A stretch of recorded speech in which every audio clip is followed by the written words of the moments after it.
అమ్మా గంగమ్మ, కృష్ణమ్మకు చెప్పమ్మా కష్టం కలిగించొద్దని, యమునకు చెప్పమ్మా సాయమునకు వెనకాడొద్దని,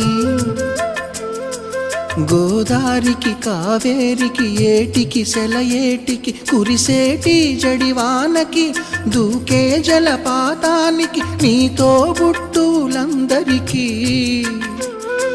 చెప్పమ్మా మా గంగమ్మ.